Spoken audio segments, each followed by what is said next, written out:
اعوذ باللہ من الشیطان الرجیم، بسم اللہ الرحمن الرحیم۔ انشاءاللہ آج ہم سورہ 3 جو کہ 95ویں سورہ ہے قرآن مجید کی، اس کی تلاوت اور تفسیر کریں گے۔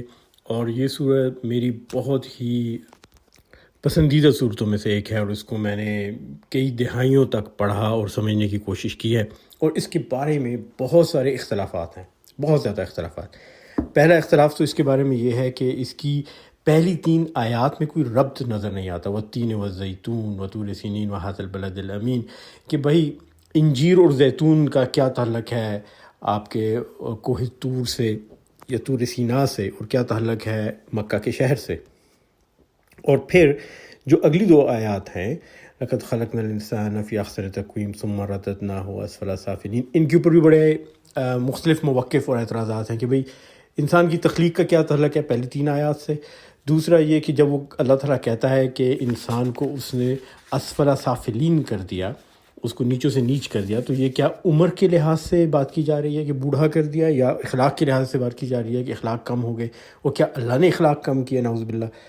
اور جن لوگوں نے اعتراضات کیے ہیں قرآن پہ، خاص طور پہ جو مغرب کے محققین ہیں جو قرآن کے اوپر تحقیق کرتے ہیں، وہ کہتے ہیں کہ قرآن میں ہمیں یہ بڑا مسئلہ پیش آتا ہے کہ آیات کے درمیان ربط سمجھ نہیں آتا، اور کچھ آیات میں سے یوں لگتا ہے کہ موضوع ایک دم اچک کے دوسری طرف چلا گیا ہے، اور سورہ 3 کی اس میں کئی دفعہ مثال دی جاتی ہے۔ تو اس کو ہم پڑھیں گے انشاءاللہ، اور ہم دیکھیں گے کہ اس میں کس طرح ان اختلافات کو دور کیا جا سکتا ہے۔ اور میرے لیے سب سے بڑی دلچسپی کی بات یہ ہے کہ اس میں اللہ تعالیٰ نے انسان کی فطرت کی بات کی، اس کی نفسیات کی بات کی، لقد خلقنا الانسان فی احسن تقویم۔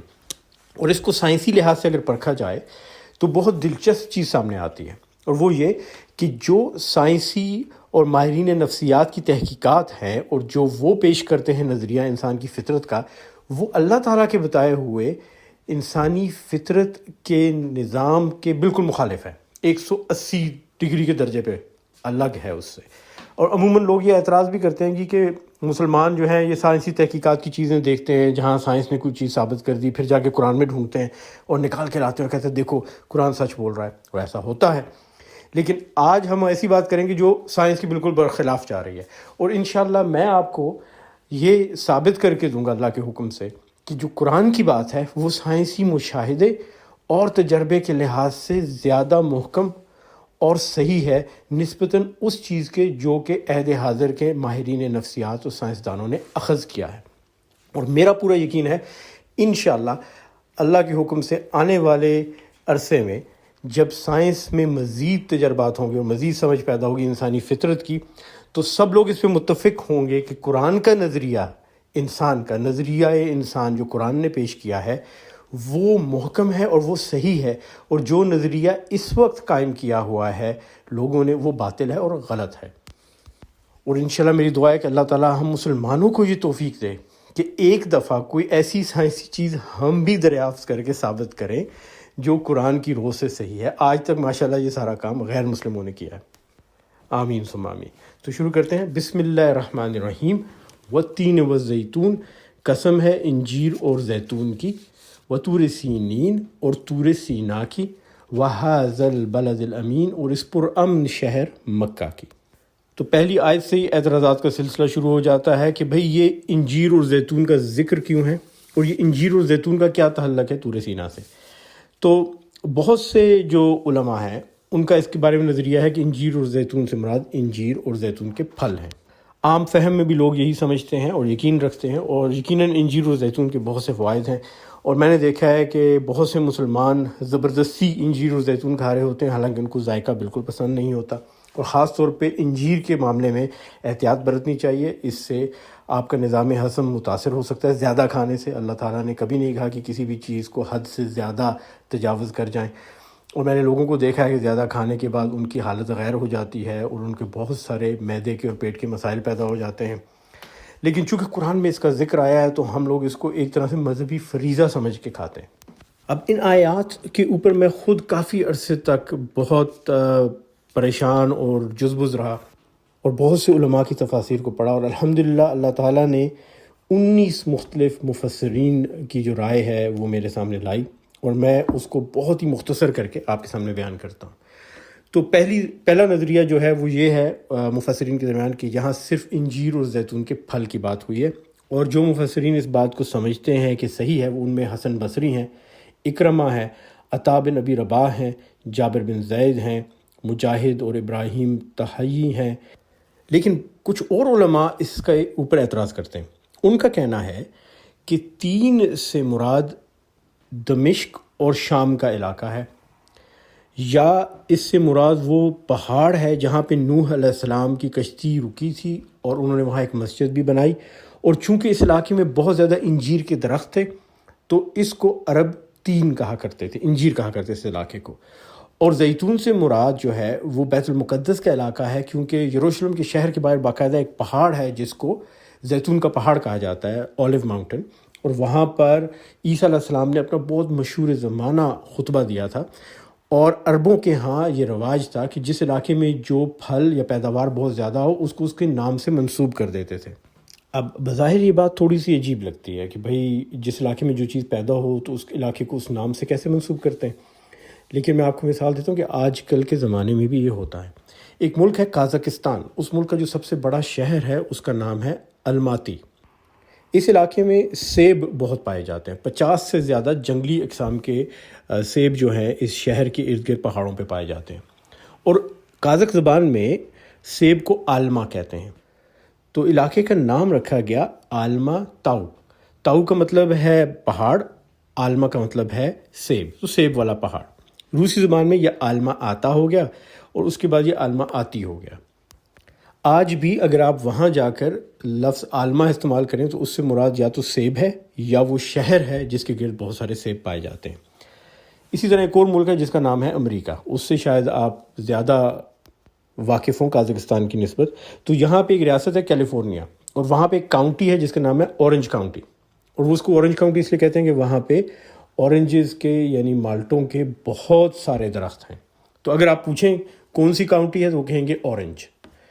اور اسی طرح امریکہ میں ہی ایک شہر ہے نیو یارک، اس کا نام انہوں نے رکھا ہے بگ ایپل، حالانکہ وہاں پہ سیب نہیں ہوتے اتنے زیادہ، لیکن نام اس کا رکھتی ہے۔ تو وہاں اگر امریکہ والوں کو آپ کہیں بگ ایپل تو وہ سمجھ جائیں گے کہ یہ کسی بڑے سیب کی بات نہیں کر رہے، یہ نیو یارک کی بات کر رہے ہیں۔ تو مفسرین میں کعب احبار، قتادہ اور ابن زید، ان کا یہ کہنا ہے کہ وہ 3 وزیتون سے مراد مقامات ہیں، وہ مقامات جہاں نوح علیہ السلام اور عیسیٰ علیہ السلام نے اپنی تعلیمات دیں، مسجد بنائی، عبادت کی، اور اس سے مراد صرف اور صرف انجیر و زیتون نہیں ہے۔ اب ایک بہت دلچسپ چیز یہاں ہے، بڑا مزے کا قصہ ضرور سنیے گا۔ ابن عباس جو ہیں وہ قرآن کی تفسیر پہ ایک بہت بڑی اتھارٹی، بہت ماہرانہ رائے رکھتے ہیں۔ تو ابن ابی حاتم اور حاکم، انہوں نے ابن عباس سے سنا کہ وہ 3 والزیتون سے مراد انجیر و زیتون کے پھل ہیں، لیکن پھر وہی ابن ابی حاتم اور ابن مردویہ اور ابن جریر، 2 اور افراد کہتے ہیں کہ انہوں نے حضرت ابن عباس سے یہ سنا کہ 3 سے مراد حضرت نوح کی وہ مسجد ہے جو انہوں نے پہاڑ جودی پر بنائی، اور زیتون سے مراد بیت المقدس ہے۔ اب دونوں روایات میں ابن ابی حاتم جو ہیں وہ موجود ہیں، وہ انجیر و زیتون کی روایت میں بھی اور کوہ جودی اور بیت المقدس کی روایت میں بھی۔ اور اگر ہم اس چیز کو سمجھ لیں تو بہت سی الجھنیں دور ہو جائیں گی قرآن اور اسلام کو سمجھنے کی۔ عام طور پہ لوگوں میں یہ تاثر ہوتا ہے کہ اگر آپ کو قرآن کی کسی آیت کے بارے میں 2 آراء ملیں تو ہم فوراً 2 گروہ بنا لیتے ہیں، ایک گروہ ایک رائے کے پیچھے جاتا ہے، دوسرا گروہ دوسری رائے کے پیچھے جاتا ہے۔ لیکن کئی مقامات پر قرآن اور اسلام میں ایک بات کا مطلب ایک سے زیادہ ہوتا ہے۔ اب یہاں ابن عباس یہی بتا رہے تھے کہ وَتِینٍ وَزَیتُون سے مراد انجیر و زیتون کے پھل بھی ہیں، اور وہ علاقے بھی ہیں جہاں پر یہ کثرت سے پائے جاتے ہیں، اور انبیاء نے ان علاقوں میں اسلام کا نام بلند کیا اور تبلیغ کی۔ اور خوش قسمتی سے ابن ابی حاتم دونوں موقعوں میں موجود تھے، انہوں نے دونوں کا سنا اور بیان کر دیا۔ باقی لوگوں نے ایک ایک بات سنی اور وہ بیان کر دی، اور جو آدھا انہوں نے سنا تھا اسی کی موقف کے اوپر باقی سب لوگ جو ہیں وہ اڑ گئے۔ اور بہت سارے مفسرین اس سے متفق ہیں کہ دونوں باتوں کو اس آیت میں سمجھنا چاہیے، اور ان میں ابن تیمیہ ہے، ابن القیم ہے، زمخشری ہیں، آلوسی ہیں، انہوں نے یہ تفسیر کی ہے۔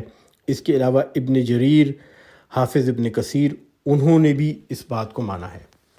میں آپ کو ایک عام فہم مثال دے کے سمجھاتا ہوں۔ اگر میں آپ سے یہ کہوں کہ مجھے ایپل پسند ہے، تو اس کے دو معنی نکالے جا سکتے ہیں. ایک یہ کہ مجھے ایپل کا پھل پسند ہے، آئی لائک ایپل اگر میں انگریزی میں کہتا ہوں، اور دوسرا یہ کہ اس سے مراد ایپل کی وہ کمپنی ہے جو کہ اپنے نشان کے طور پہ سیب کی تصویر لگاتی ہے اور کمپیوٹر اور موبائل فون بناتی ہے.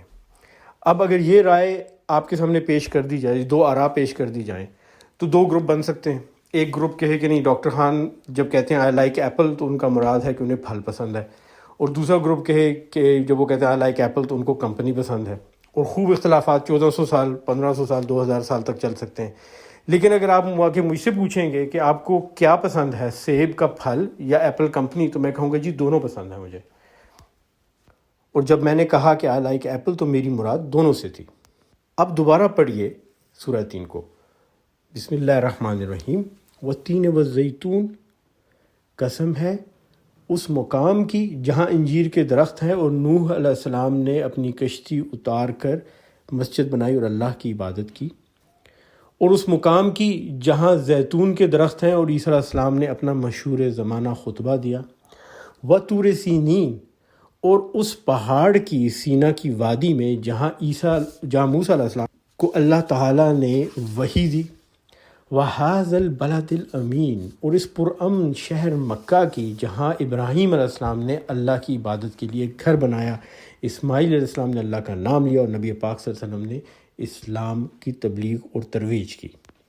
ان 4 مقامات کی قسم اللہ تعالیٰ نے اس لیے اٹھائی کہ یہ 4 مقامات گواہ ہیں کہ کس طرح اولو العزم انبیاء نے معاشرے کے خلاف کھڑے ہو کے حق اور سچ کی بات کی، اور ان کو گواہ بنا کے اولو العزم انبیاء کی مثال دے کے اللہ تعالیٰ کیا فرماتے ہیں؟ لَقَدْ خَلَقْنَا الْإِنسَانَ فِي أَحْسَنِ تَقْوِيمٍ، فرماتے ہیں ہم نے انسان کو بہترین ساخت پر پیدا کیا. یعنی جو فطرت انبیاء کی ہے، اللہ تعالیٰ کہتے ہیں میں نے تمام انسانوں کو اس فطرت پر پیدا کیا، حق اور سچ کی فطرت پر. اور یہ آیت جو ہے نا، یہ دل ہے سورہ 3 کا. اس کو آپ سمجھیے تو پوری سورت کی سمجھ آتی ہے، اور ساری بات ہی اس آیت کے بارے میں ہو رہی ہے. اور میرے خیال میں اگر سورہ 3 کو سورہ تقویم یا سورہ الانسان کہا جاتا تو بھی مناسب تھا، کیونکہ بات انسان کی فطرت کی ہے یہاں پر. اور علماء کا یہ بھی کہنا ہے کہ ہر کتاب کا ایک موضوع ہوتا ہے. اگر آپ قرآن مجید کو دیکھیں تو قرآن مجید کا موضوع جو ہے وہ انسان ہے. اب آیہ نمبر 4 چونکہ بہت اہم ہے تو اس کو ہم اچھی طرح سے ایک ایک لفظ کے لحاظ سے سمجھیں گے. تو لقد میں لا کا مطلب ہے یقیناً، بلا شبہ. قد کا مطلب ہے ایسی چیز جو ہو چکی ہو، پہلے سے ہی ہو چکی ہو. خلقنا کا مطلب ہے ہم نے تخلیق کیا، انسان سے مراد ہے انسان. فی کا مطلب ہے میں، اور احسن کا مطلب ہے ایسی چیز جو اندر اور باہر سے اچھی ہو. تو انسان کے اندر بھی اللہ تعالیٰ نے تقویم پیدا کی اور باہر بھی. اور تقویم کیا ہے؟ تقویم کا مطلب ہے سیدھا کھڑا ہونا. لیکن اس سے مراد صرف اور صرف سیدھا کھڑا ہونا نہیں، اس کا مطلب یہ بھی ہے حق کے لیے کھڑا ہونا اور حق کی بات پر قائم رہنا. قامہ عربی میں کھڑے ہونے کو کہتے ہیں، قوامہ نیزے کو کہتے ہیں. اور کوئی ایسی چیز جو بالکل سیدھی ہو اور بیلنسڈ ہو، یعنی متوازن ہو، اس کو آپ قامہ کہیں گے. اور یہاں آپ اللہ تعالیٰ کی طرف سے اس چیز کی خوبصورتی دیکھیے کہ اللہ تعالیٰ 2 باتیں کہہ رہے ہیں کہ انسان نہ صرف کہ سیدھا کھڑا ہوتا ہے بلکہ حق اور سچ بات پہ بھی ڈٹ کے کھڑا ہوتا ہے. اور یہ اس کی فطرت میں، اس کی تخلیق میں ہے، پیدائشی اس کی تخلیق میں اللہ نے ڈال دیا.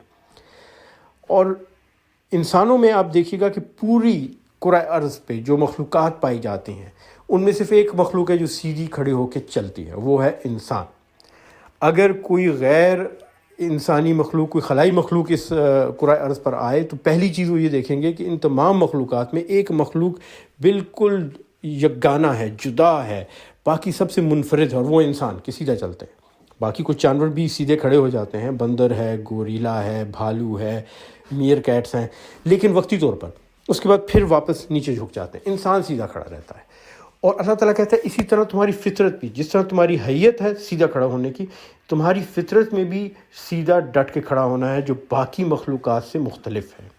اور یہاں پر سائنسدان کرتے ہیں اعتراض، کیونکہ جو آپ کے سائنسدان ہیں اور ماہرین نفسیات ہیں وہ کہتے ہیں کہ انسان کی فطرت پیدائش پہ نہیں بنتی، وہ وقت کے ساتھ ساتھ بدلتی ہے اور وقت کے ساتھ ساتھ بنتی ہے۔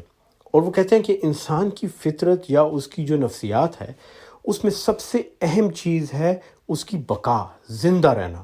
تو جو چیز اس کو زندہ رکھتی ہے اس چیز کے اوپر وہ عمل کرتا ہے۔ جہاں اس کی جان کو خطرہ ہو تو وہ نیکی بدی اچھائی برائی کی فکر نہیں کرتا، وہ اپنی جان بچاتا ہے۔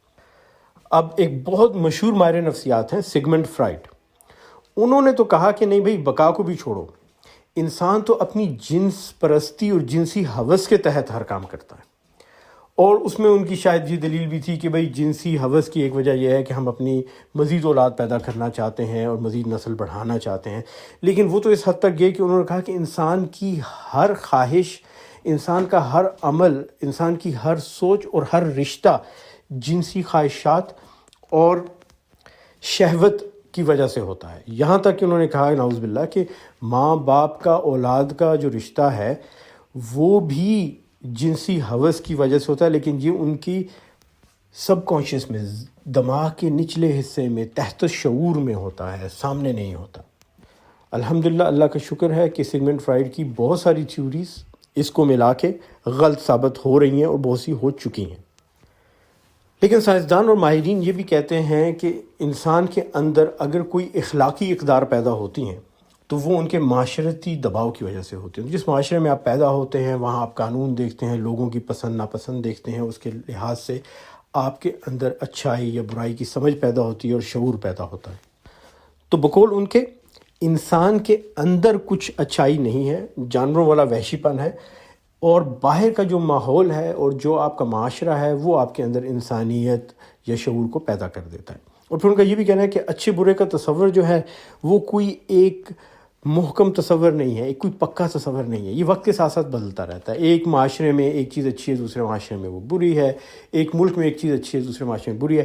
کوئی بھی ایسی اچھائی اور برائی نہیں جو فطرتاً انسان میں پائی جاتی ہو، اور یہ سب اچھائیاں برائیاں وقت کے ساتھ ساتھ، معاشرے کے ساتھ ساتھ، لوگوں کی پسند ناپسند کے ساتھ ساتھ بدلتی رہتی ہیں۔ لیکن اللہ تعالیٰ فرماتا ہے کہ نہیں، اللہ تعالیٰ کہتا ہے میں نے تو تخلیق کیا ہے انسان کو بہترین فطرت پر، اور اس کی مثال وہ دیتے ہیں ایسی جیسی انبیاء کی فطرت ہے۔ اور اسلام میں یہی ہے پیغام، کل مولود اولاد علی الفطرہ، ہر پیدا ہونے والا اپنی فطرت پہ پیدا ہوتا ہے۔ تو اب دیکھتے ہیں کہ اس کے کیا شواہد ہے۔ اب اللہ نے کہا نا فطرت پہ بچہ پیدا ہوتا ہے، ہر بچہ اپنی فطرت پیدا ہوتا ہے۔ آئے بچوں کو دیکھتے ہیں۔ بچوں کے اوپر بہت زیادہ تحقیق کی ہے اہل مغرب نے، اور اس تحقیق میں انہوں نے دیکھا ہے کہ انسانی بچوں میں ایک بڑی عجیب چیز پائی جاتی ہے، وہ یہ کہ بچہ ہے وہ کھا پی رہا ہے، اس کو ماں باپ پیار دے رہے ہیں، گرم بستر میں لیٹا ہے، گدگدیاں کر رہے ہیں ماں باپ۔ 1 سال سے کم عمر کا بچہ، ابھی اس بچے کو یہ بھی نہیں پتا کہ میں ایک الگ انسان ہوں، اس کو ابھی سوچ اتنی بنی نہیں، اس کو بس یہ پتا ہے میں ہوں، یہ نہیں پتا کہ میں کیا ہوں، اور وہ بالکل خوش ہے، کھلکھلا کے ہنس رہا ہے۔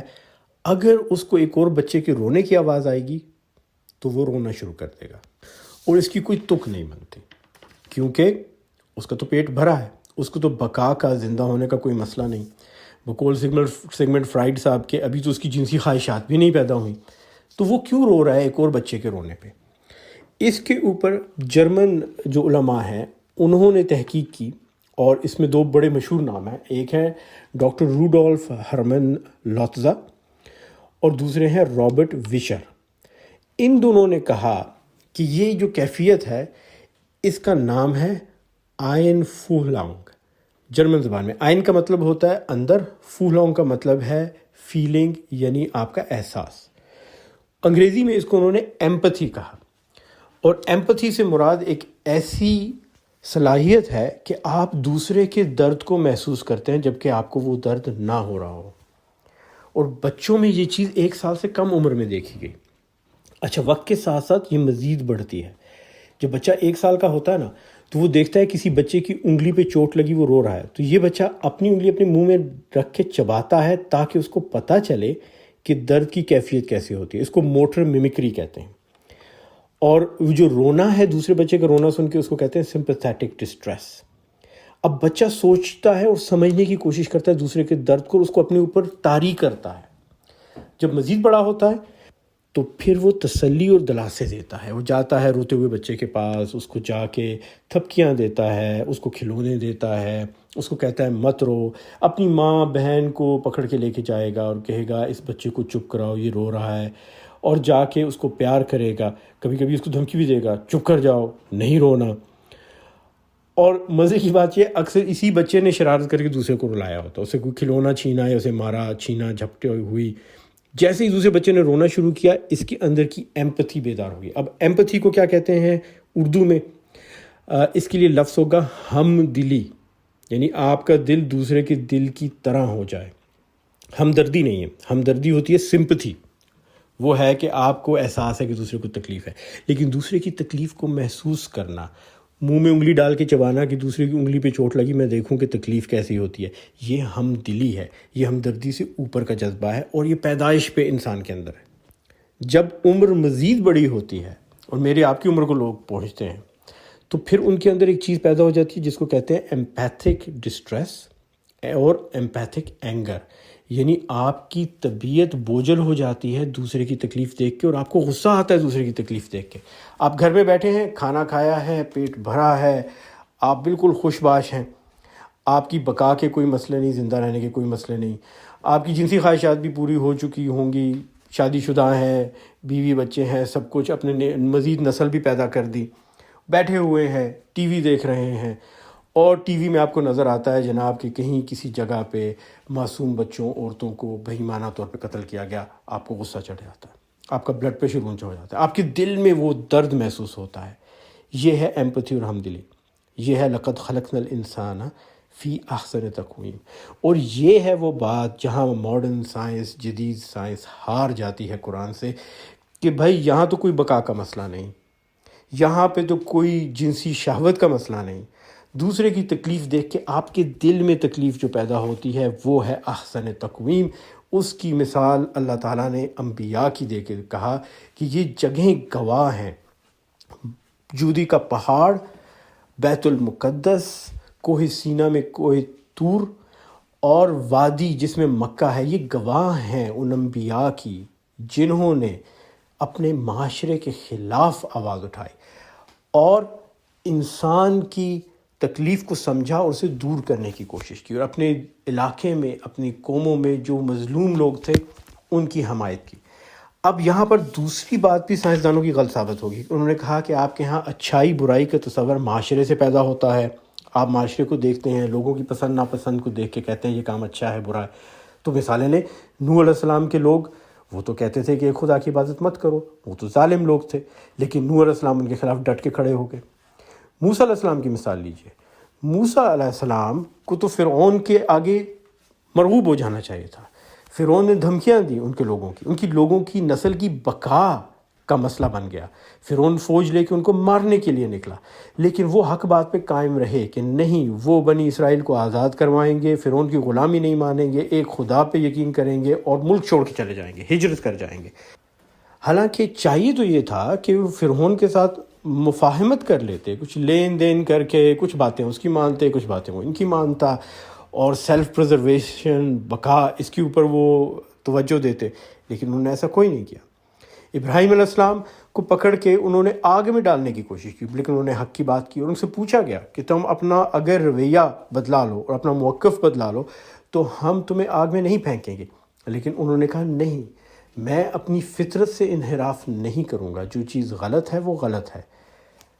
اور پھر عیسیٰ علیہ السلام کی مثال، ان کی کس قدر مخالفت ہوئی اور کیا کیا مسائل میں سے ان کو گزرنا پڑا، لیکن انہوں نے حق گوئی سے ایک لمحے کے لیے بھی گریز نہیں کیا۔ لیکن اگر ایسا ہی ہے، ہماری فطرت اتنی اچھی ہے، تو پھر معاشرے میں اور دنیا میں اتنی خرابیاں کیوں ہیں؟ اور اگلی آیت میں اللہ تعالیٰ بتاتے ہیں ثم رددناہ اسفل سافلین، پھر اسے الٹا پھیر کر ہم نے سب نیچوں سے نیچ کر دیا۔ یہاں پر ایک ایک لفظ کو غور سے پڑھیے گا۔ ثم کا مطلب ہے ایک وقت کے اوپر، ایک دم نہیں، یکدم نہیں، وقت گزرنے کے ساتھ ساتھ۔ تو وقت گزرنے کے ساتھ ساتھ ردد نہ ہو، رد کرنا جو ہے نا، الرد وہ ہے کسی بھی چیز کو جھٹلا دینا، کسی بھی چیز کا انکار کرنا اس لیے کہ وہ قابل قبول نہ ہو۔ تو ثم رددناہ کا مطلب یہ ہے کہ اللہ تعالیٰ نے انسانوں کو رد کر دیا اس وجہ سے کہ ان کا عمل ناقابل قبول تھا۔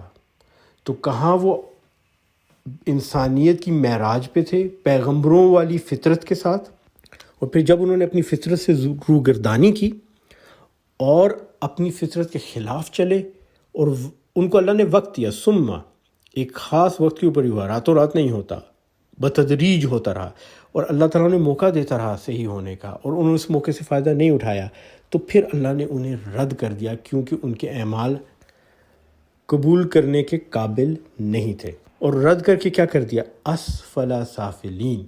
سفلا کا مطلب ہے بہت ہی گھٹیا، بہت ہی کمتر، اور سافل کا مطلب ہے ایسا جس کی کوئی عزت نہ ہو۔ تو نیچوں سے نیچ کر دیا۔ اب نیچوں سے نیچ کیسے؟ دیکھیے جانوروں کی کیا فطرت ہے۔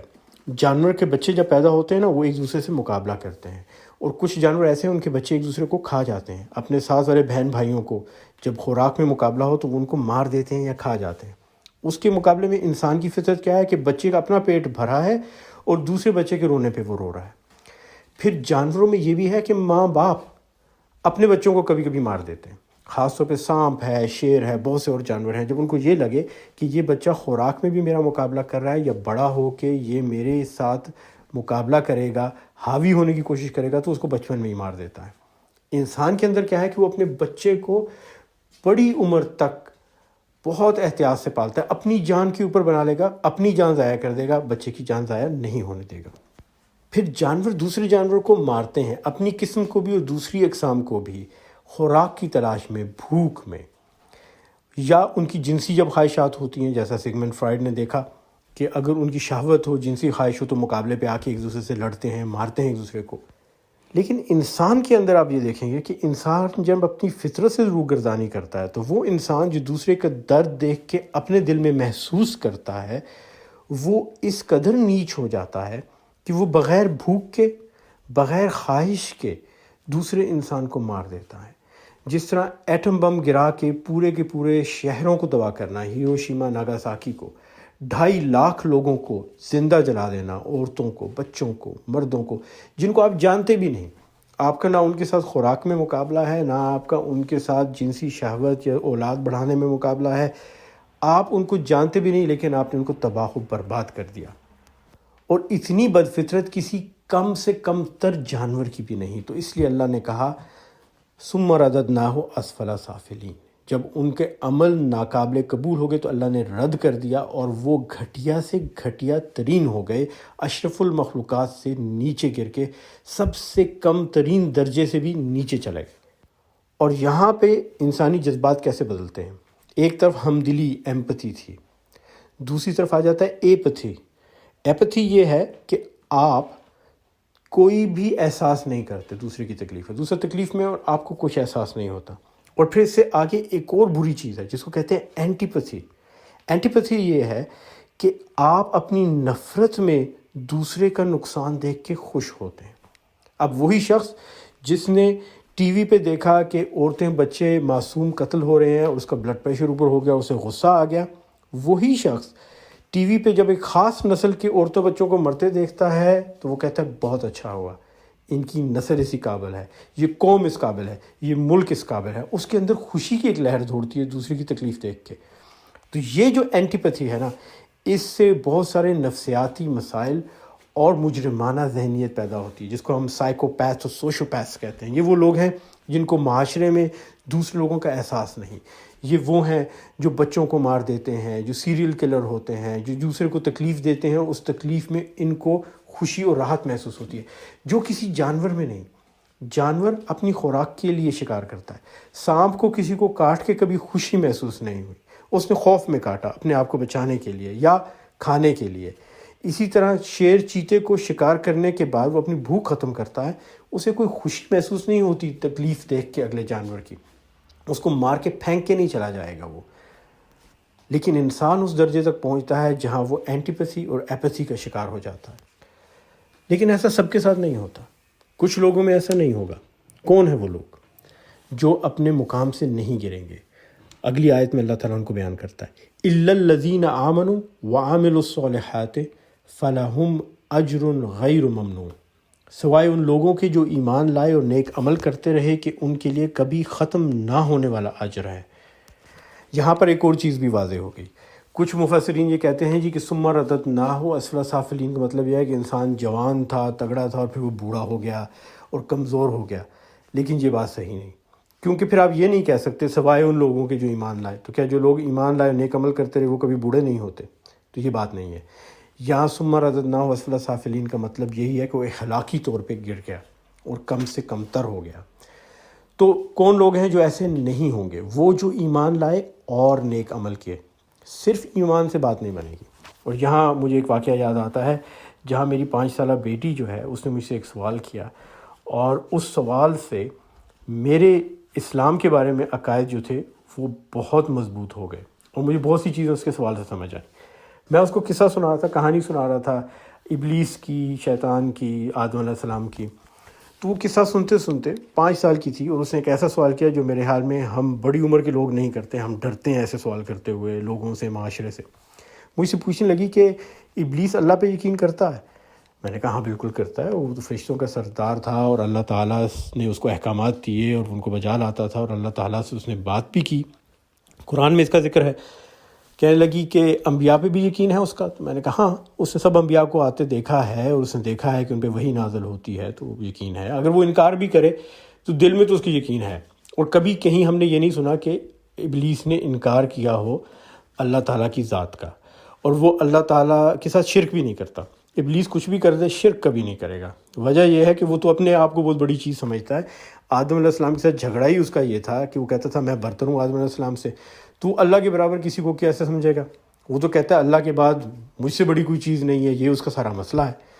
تو پھر میری بیٹی نے پوچھا کہ کیا قرآن پہ بھی اس کا یقین ہے کہ اللہ کی کتاب ہے؟ تو میں نے کہا ہاں، اس نے قرآن کو تو نازل ہوتے ہوئے بھی دیکھا پہلے آسمان پہ، اور رستے بند ہو گئے اس کے حواریوں کے اور اس کے اوپر جانے کے۔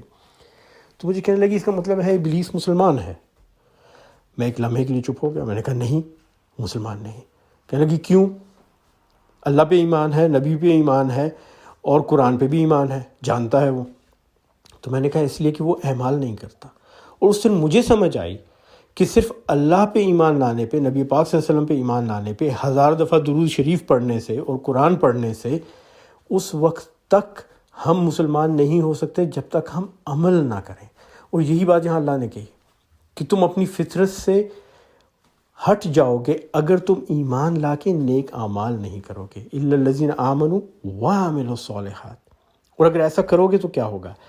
فلہم اجر غیر ممنون، ان لوگوں کے لیے، فلہم سے مراد ہے صرف ان لوگوں کے لیے کبھی نہ ختم ہونے والا اجر ہے۔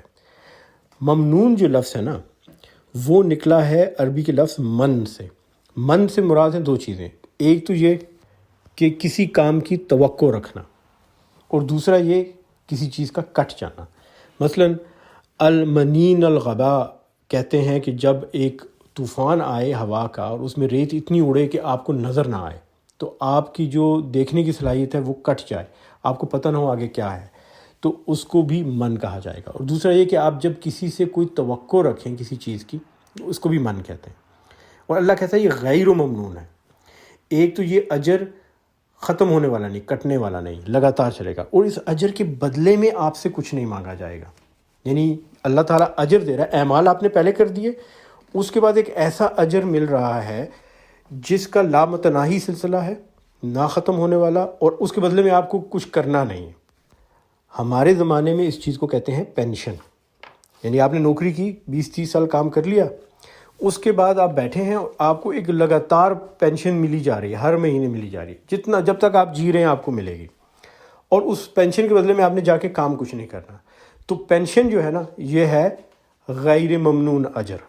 اور یہاں پر ایک اور بڑی اچھی چیز سمجھ آ گئی، وہ یہ اللہ تعالیٰ نے سورہ 3 میں بہت سی باتوں کو واضح کر دیا۔ لوگ کہتے ہیں کہ نیک اعمال کرنے کے لیے مسلمان ہونا کیوں ضروری ہے؟ اور میں اتفاق کرتا ہوں مسلمان ہونا ضروری نہیں، آپ نیک اعمال کیجئے بغیر اسلام پہ عمل کیے ہوئے، جب آپ کا دل چاہے آپ مسلمان ہو جائیں۔ لیکن لوگ یہ بھی کہتے ہیں کہ پھر نیک اعمال کرنے پہ مسلمانوں کو زیادہ اجر کیوں ہے اور غیر مسلموں کو اجر کم کیوں ہے، اور مسلمانوں کا غیر ممنون لامتناہی اجر کیوں ہے؟ تو اس کا حل تو بہت ہی آسان ہے۔ آپ یوں سوچئے کہ ایک ہسپتال ہے، اس ہسپتال کے اندر لوگ کام کرتے ہیں۔ اب دو طرح کے لوگ ہیں، کچھ وہ لوگ ہیں جن کی ملازمت ہے، پکی ملازمت، وہ صبح آتے ہیں شام کو جاتے ہیں، سارا دن کام کرتے ہیں، اور کچھ وہ لوگ ہیں جو اپنی رضاکارانہ خدمات پیش کرتے ہیں۔ تو اس کالج کے اسٹوڈنٹ ہیں یا کوئی بندہ ہے جو بینک میں ملازم ہے، فوج میں ملازم ہے، چھٹی پر آیا ہے، یا کوئی ریٹائر بندہ ہے، وہ کہتا ہے جی کہ میں رضاکارانہ طور پہ ہسپتال میں اپنی خدمات پیش کرتا ہوں، آپ بتائیے کیا کرنا ہے، لوگوں کی رہنمائی کرنی ہے، ان سے بات کرنی ہے، جو بھی ہے۔ تو یہ دو مختلف قسم کے لوگ ہیں، رضاکارانہ طور پہ کام کرنے والے اور نوکری کرنے والے۔ نوکری کرنے والے کو روز آنا ہے، صبح اٹھنا ہے، نیند آئی ہے نہیں آئی، اس نے اٹھ کے ناشتہ کرنا، ٹائم نہیں ہے ناشتہ چھوڑ دیا، بھاگا دوڑا ہسپتال پہنچا، آپ کو شکل سے نظر آتا ہے بیزار سے چلتے ہوئے آ رہے ہیں جو وہ وہاں نوکری کر رہے ہیں۔ دوسری طرف آپ کو نظر آتا ہے خوش باش، خوش و خرم، رضاکارانہ خدمت کرنے والے کھڑے ہیں، کیونکہ ان کو کوئی پرواہ نہیں، کل اگر میرا دل نہ چاہا میں نہیں آؤں گا، اور میرے کوئی مہینے کا کانٹریکٹ ہے، ہفتے کا کانٹریکٹ ہے، ختم ہو جائے گا، بات ختم ہو گئی، اور وہ بڑی دل جمی سے کام کر رہے ہوتے ہیں کیونکہ ان کا دل چاہ رہا ہوتا ہے کرنے کا۔ یہی فرق ہے مسلمان اور غیر مسلم میں۔ غیر مسلم نیکی اس وقت کرتا ہے جب اس کا دل چاہ رہا ہوتا ہے، اور بڑی خوشی سے کرتا ہے، اور آپ کو اکثر دیکھ کے بڑا رشک ہوتا ہے کہ یار دیکھو یہ کس طرح دل سے نیکی کر رہا ہے، اس لیے کہ اس کا دل چاہ رہا ہے۔ اگر اس کا دل نہ چاہتا وہ نیکی نہ کرتا۔ مسلمان کو ہر حال میں نیکی کرنی اور اچھے اعمال کرنے۔ بھوک لگی ہے لیکن روزہ ہے، نہیں کھاؤں گا۔ پیاس لگی ہے، نہیں رمضان کا مہینہ ہے، افطار کا وقت نہیں ہوا، پانی نہیں پیوں گا۔ اور بے چین ہے لیکن اللہ کا حکم ہے، ماننا پڑے گا۔ پیسے کم ہیں اور نیا فون لینا ہے لیکن زکوٰۃ دینی ہے، زکوٰۃ دے دوں گا۔ پیسے کم ہیں، گاڑی لینی تھی لیکن ابھی قربانی کا وقت آ گیا ہے، قربانی کرنا فرض ہے، قربانی کرتے ہیں، پھر پیسے جمع کر کے گاڑی لے لیں گے۔ یہ ایک طرح سے آپ کا اللہ تعالیٰ کے ساتھ معاہدہ ہے کہ میں یہ کروں گا اپنی زندگی میں۔ تو کیا ہوتا ہے جب ایک بندے کی نوکری ختم ہو جاتی ہے، جب آپ کی نوکری ختم ہوتی ہے تو آپ کو پینشن ملتی ہے، اب آپ کو کچھ نہیں کرنا لیکن آپ کو لامتناہی پیسہ ملے جا رہا ہے ہر مہینے۔ اسی طرح جب مسلمان کی زندگی ختم ہوتی ہے تو پھر اس کا اجر لامتناہی شروع ہو جاتا ہے۔ پہلے بھی اس کو اللہ تعالیٰ دنیا میں بھی اجر دیتا ہے، یہ نہیں کہ دنیا میں نہیں ملتا، جس طرح آپ کو اپنی تنخواہ ملتی ہے کام کی، اس طرح دنیا میں بھی اجر ملتا ہے۔ لیکن جب زندگی ختم ہو جائے، اللہ سے کام کا کانٹریکٹ ختم ہو گیا، تو اب غیر ممنون اجر چلے گا۔ اب بتائیے کہ رضاکارانہ خدمات والا 60 سال کی عمر کو پہنچ کے آ جا رکھے جی میں نے رضاکارانہ کام کیا تھا، کچھ ہفتے، کچھ دن، کچھ سال، 10 سال، 20 سال، تو مجھے پینشن دیجیے۔ تو آپ کا جو محکمہ صحت ہے وہ کہے گا نہیں جی پینشن تو نہیں مل سکتی، آپ کو سرٹیفکیٹ دیا جا سکتا ہے، کچھ پیسے دیے جا سکتے ہیں، اور ہاں اگر بہت ہی آپ نے اچھا کام کیا تو کوئی ہلکی پھلکی سی رقم دے دیں گے، لیکن جس طرح جو بندہ 20-30 سال نوکری کر کے گیا اس کے برابر کا اجر تو آپ نہ مانیں، کیونکہ آپ نے بے شک کام بڑا اچھا کیا، دل لگا کے کیا، لیکن آپ نے معاہدہ تو نہیں کیا تھا، جب آپ کا دل چاہا تو آپ نے کیا۔ تو اللہ تعالیٰ انصاف کرنے والا ہے۔ آپ اللہ کے ساتھ معاہدہ کر لیں، آپ مسلمان ہو جائیں اور آپ کہیں میں نیک اعمال کروں گا چاہے میرا دل چاہے یا نہ چاہے، تو آپ کو اجر غیر ممنون ملے گا۔ اور اگلی آیت میں اللہ تعالیٰ یہی بیان کرتا ہے فَمَا يُكَذِّبُكَ بَعْدُ بِالدِّينِ، بس اے نبی صلی اللہ علیہ وسلم اس کے بعد کون جزا و سزا کے معاملے میں تم کو جھٹلا سکتا ہے؟ اب کون بحث کرے گا کہ مسلمانوں کو اجر ملتا ہے نیکی کا اور غیر مسلموں کو کم اجر ملتا ہے؟ بھائی واضح تو کر دیا، ایک بندہ آپ کے ساتھ کمٹ ہو گیا، اس نے مستقل کام کیا، اس کا اجر اور ہے۔ آپ اپنی دنیا کے نظام میں بھی پینشن اسی کو دیتے ہیں جس نے آپ کے ساتھ معاہدہ کر کے نوکری کی، تو آپ کیسے یہ سوچ سکتے ہیں کہ جو رضاکارانہ طور پہ نیک اعمال کرتا ہے اس کو بھی وہی اجر ملے؟ یہاں دین سے مراد صرف جزا و سزا کا معاملہ نہیں، بلکہ زندگی کے بارے میں جو اللہ تعالیٰ کی تعلیمات ہیں ان کو بھی دین کہا جاتا ہے۔ اور آخری آیت الیس اللہ بأحکم الحاکمین، کیا اللہ سب حاکموں سے بڑا حاکم نہیں ہے؟ یہاں جو لفظ الیس ہے اس کا مطلب ہے کیا وہ نہیں ہے، الیس اللہ، کیا اللہ نہیں ہے سب حاکموں سے بڑا حاکم؟ لیکن یہ جو لفظ ہے نا احکم، جس کو یہاں استعمال کیا گیا ہے دو مختلف طریقوں سے، بأحکم الحاکمین میں، احکم اور حکم جو ہے اس سے دو چیزیں مراد ہیں۔ اس سے مراد ہے فیصلہ کرنے والا، جس طرح ایک جج ہوتا ہے، اور دوسرا اس سے مراد ہے حکمت، یعنی عقل۔ تو یہاں 4 چیزیں آ جاتی ہیں احکم الحاکمین میں، کیونکہ ہر لفظ کے 2 معنی ہیں۔ اس کا مطلب ہے سب حکمت والوں میں بڑی حکمت والا، یا سب فیصلہ کرنے والوں میں بڑی حکمت والا، یہ 2 ہو گئے۔ تیسرا کیا ہے جناب کہ سب فیصلہ کرنے والوں میں بہترین فیصلہ کرنے والا، اور چوتھا سب حکمت والوں میں بہترین فیصلہ کرنے والا۔ اور یہ قرآن کی خوبصورتی ہے کہ 2 الفاظ میں اللہ تعالیٰ نے 4 صفات کو بیان کر دیا۔ اور نبی پاک صلی اللہ علیہ وسلم کی حدیث ہے جو کہ حضرت ابو ہریرہ سے روایت کی گئی ہے حاکم اور ابن مردویہ نے، اور یہ آپ کو امام احمد کی کتاب میں ملے گی، ترمذی میں، ابو داؤد میں، ابن المنذر میں، بیہقی میں، کہ جب بھی نبی پاک صلی اللہ علیہ وسلم نے کہا کہ تم یہ پڑھو الیس اللہ بأحکم الحاکمین، تو کہو بلا وَأَنَّ عَلَى ذَلِكَ مِنَ الشَّاہدین، ہاں اور میں اس پر شہادت دینے والوں میں سے ہوں۔ بعض روایات میں آتا ہے کہ کہیے سبحانک فبلا وَأَنَّ عَلَى ذَلِكَ مِنَ الشَّاہدین۔ اس کے ساتھ ہی سورۃ 3 کی مختصر سی تفسیر جو ہے وہ مکمل ہوئی۔ انشاءاللہ اگلے ہفتے ایک اور سورت کی تفسیر کریں گے۔ میں یہاں پہ شکریہ ادا کرنا چاہوں گا سب کا، آپ سب کا سننے کا شکریہ، اور خاص طور پہ یاسر سلیم کا شکریہ جو ان کی ویڈیو بنا کے بڑی محنت سے ہر جمعے کو سب لوگوں تک پہنچاتا ہے۔ اور اس کے علاوہ ایک اور شخصیت کو میں نے بہت بہت شکریہ ادا کرنا ہے، جنہوں نے اس صورت کی تفسیر میں بہت سی مدد کی، بہت سی چیزیں سمجھائیں، اور ساتھ میں خاص طور پہ یہ کہا کہ ان کا نام نہ لیا جائے، تو میں مجبور ہوں نام نہیں لے سکتا، لیکن یہ ضرور کہوں گا کہ اس شخصیت نے نہ صرف کہ اس تفسیر میں بہت مدد کی، بلکہ اس پورے تفسیر کے نظام کو بنانے میں اور اس کا ابتدا کرنے میں ان کا بہت بہت بڑا کردار ہے، اور انہوں نے بلکہ کہا کہ یہ سلسلہ شروع کیا جائے، اور میں بہت مشکور ہوں۔ اللہ تعالیٰ اس سارے سلسلے کا مکمل اجر ان کو بھی دے، یاسر سلیم کو بھی انشاءاللہ اللہ تعالیٰ اجر دے دنیا اور آخرت میں، اور ہم سب کو اجر دے، اور ہم سے یہ پیغام اللہ تعالیٰ آگے اپنی تمام مخلوقات تک پہنچائے۔ آمین ثم آمین۔ جزاک اللہ خیر۔ السلام علیکم ورحمۃ اللہ وبرکاتہ۔